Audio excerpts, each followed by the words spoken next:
Welcome to Trismo Gaming. Today I am bringing you a video on the 3 worst achievements or trophies in Hogwarts Legacy based on my experience getting the platinum. First up, we have the 4 house specific trophies. For the purpose of this video, I am considering these as one trophy. These are the Wise Owl, the Gryffindor in the Graveyard, the Auror's Apprentice, and the Toast of the Town.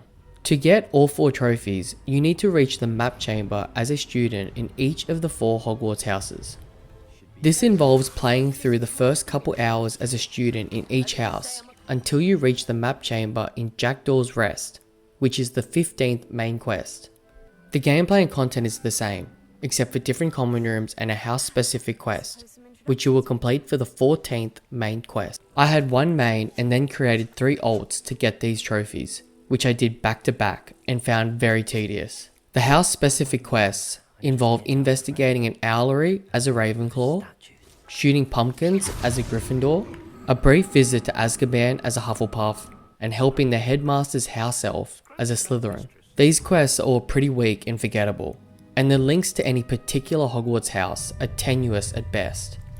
Frankly, there are just insignificant differences between houses, and they don't justify additional playthrough trophies.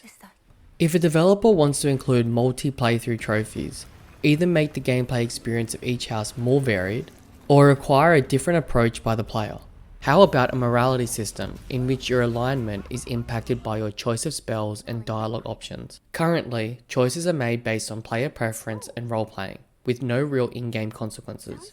Another option could be to classify spells as either lethal or non-lethal, and include a mercy trophy requiring non-lethal eliminations of regular enemies. Non-lethal eliminations could reward less experience and would emphasize different spell combinations. Now, if a developer wants to include house-themed quests, a better approach is to include them via companions, like Sebastian for a Slytherin quest, Natsai for a Gryffindor quest, Poppy for a Hufflepuff quest, and someone like Samantha or Amit for a Ravenclaw quest. This way, you better cater for the majority of players, who will probably only do one playthrough, especially for an IP like Harry Potter, which attracts a lot of casual gamers.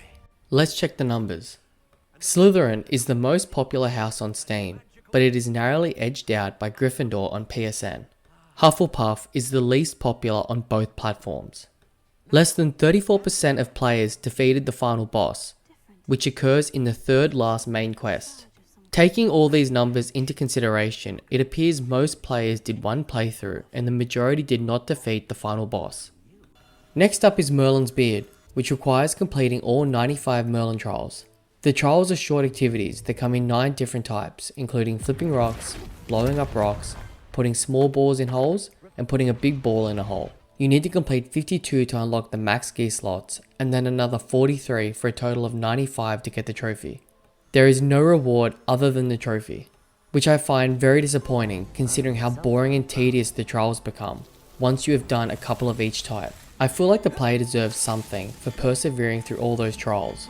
Perhaps a cutscene with Nora, the researcher who taught us about Merlin trials early in the main quest, or at least an outpost letter from her. Last up is Collector's Edition, which requires collecting over 600 items. This is a ridiculous number in itself, but also considering the reports of bugs that blocked some players from achieving the trophy. These bugs were apparently fixed in previous patches.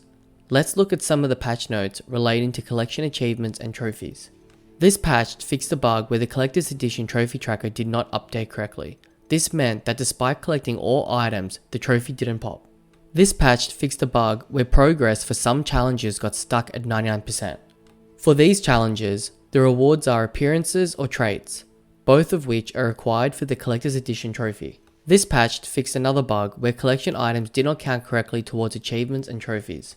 I started playing in August 2023 after these patches were released, and I still observed strange behavior.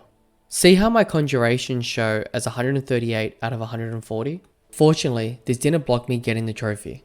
Many of these items are required while completing quests or other trophies. Some though, like the traits for killing trolls, require extra attention. Trolls are uncommon enough that I didn't complete this challenge just by completing quests and exploring. I had to travel to the various troll lairs, kill them, and then wait for them to respawn. Some items also have to be purchased from vendors. This involves checking the inventory of vendors and purchasing any items required for the trophy. like this vendor who sells a broom. So there we have it. Those are the 3 worst trophies in Hogwarts Legacy based on my experience. How did you go with the trophies? Did you get the platinum? Did any bugs get in your way? Let me know in the comments. That will wrap up this video. Thanks for watching. If you enjoyed this video, please like and consider subscribing. Being a small channel, every like, comment and subscriber means a lot and helps me to determine the direction of the channel. See you next time.